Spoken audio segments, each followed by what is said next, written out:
What's going on, everyone? Welcome back to the show.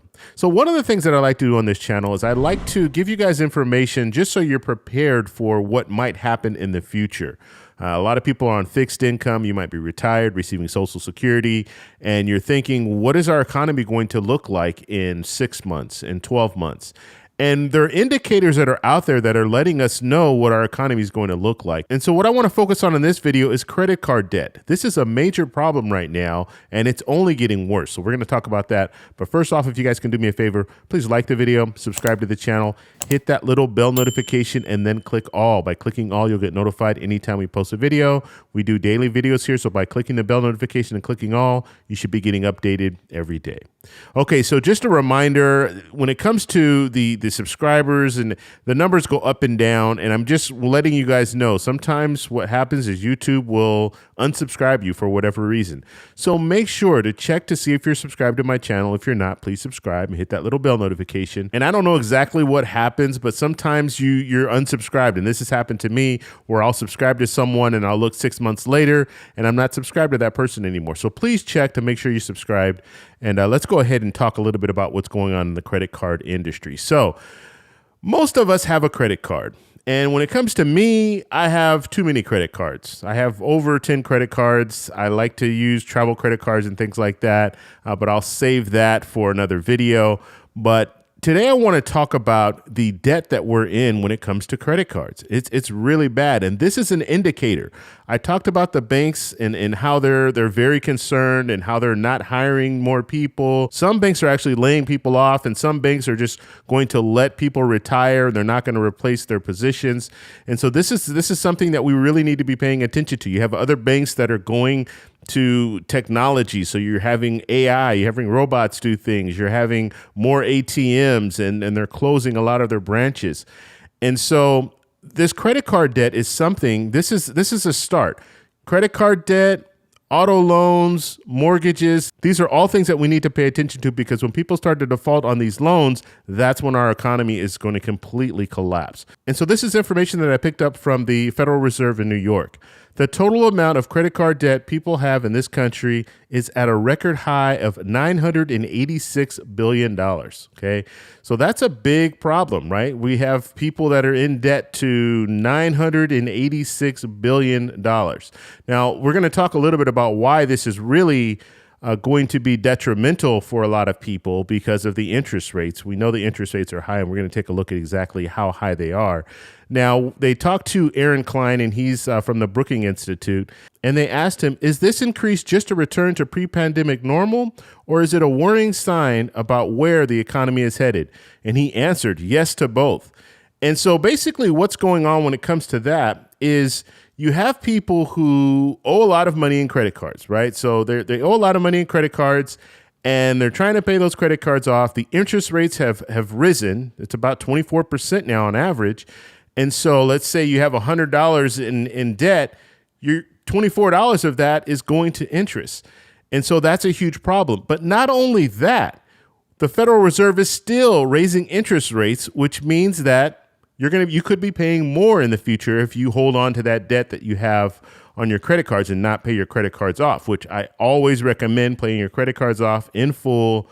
If you can afford to do that, please do that, because right now is not the time to be in a situation where you have credit card debt.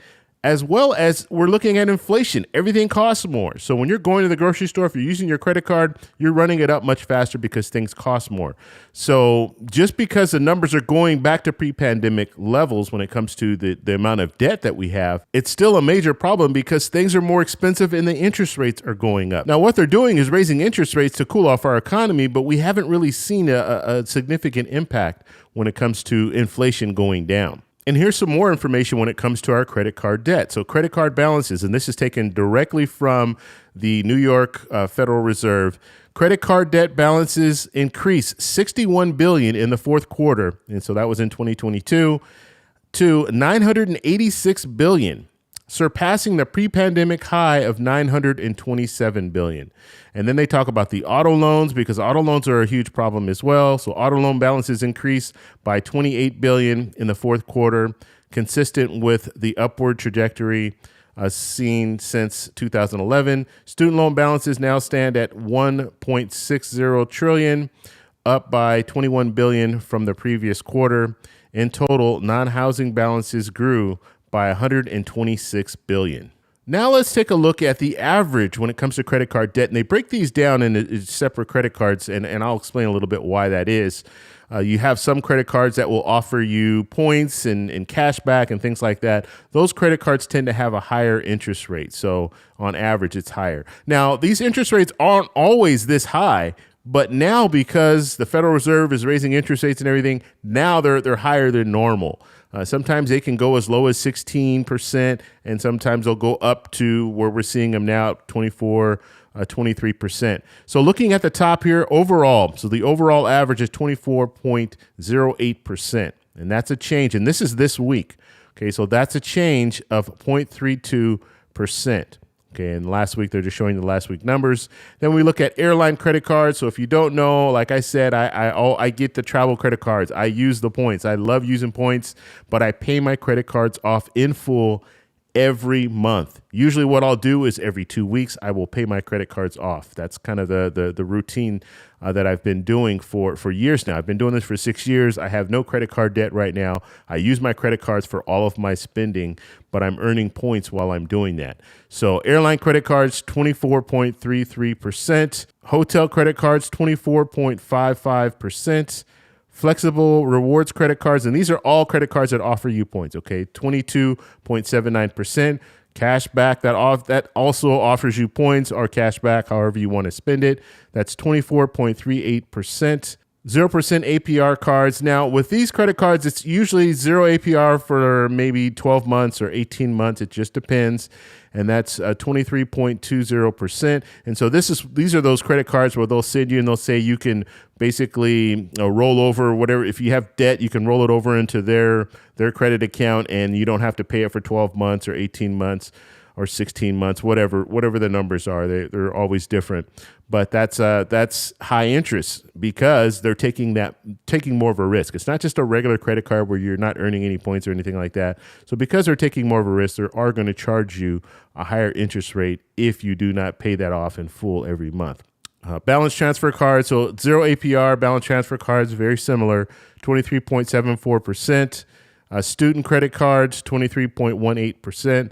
And business credit cards, 22.97%. So this is something that we're looking at right now. We're seeing the fact that people are more and more in debt, and it's only going to get worse from here because things are going to get even tougher when it comes to paying. And we already know, like, people right now are struggling. So just imagine you're struggling right now, you're living paycheck to paycheck, and you have credit card debt with high interest rates. You're not going to be able to get above water. And so that's going to be a huge problem.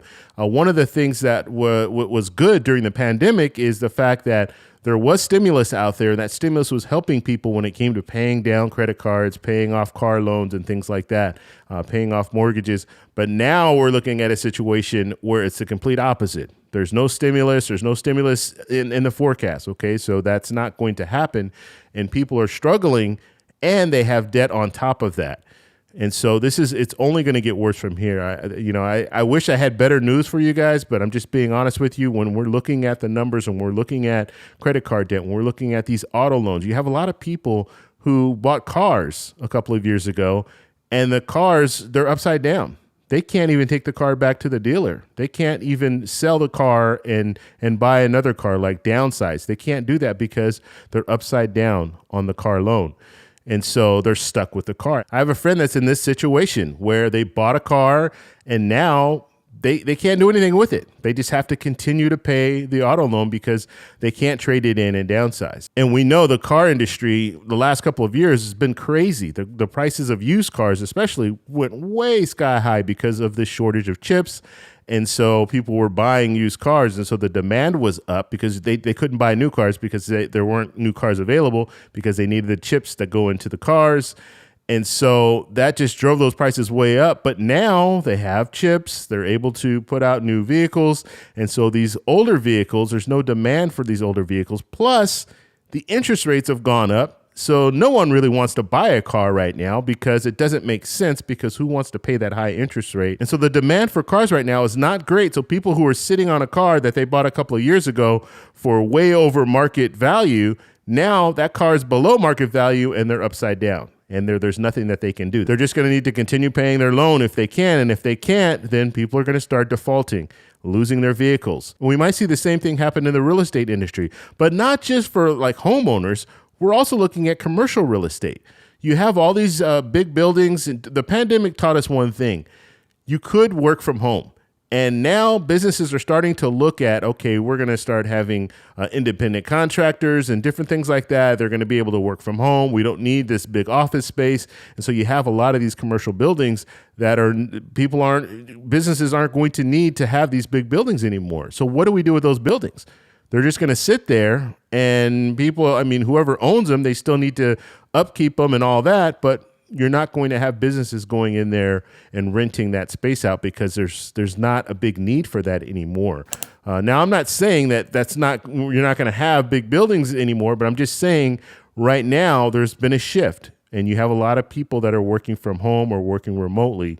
And so that's going to change things as well when it comes to our economy. So there are a lot of different things that are out there, but I wanted to focus mainly on credit card debt because people are really suffering. They've been suffering for the last couple of years, and now it's only getting worse because we're starting to see debt start to rise when it comes to credit cards. So I want to know two things. I want to know how you feel about this, and I also want to know, do you currently have credit card debt? Let me know in the comments below. If you like this video, please give me a thumbs up. Please subscribe for more, and I'll talk to you in the next one. Bye.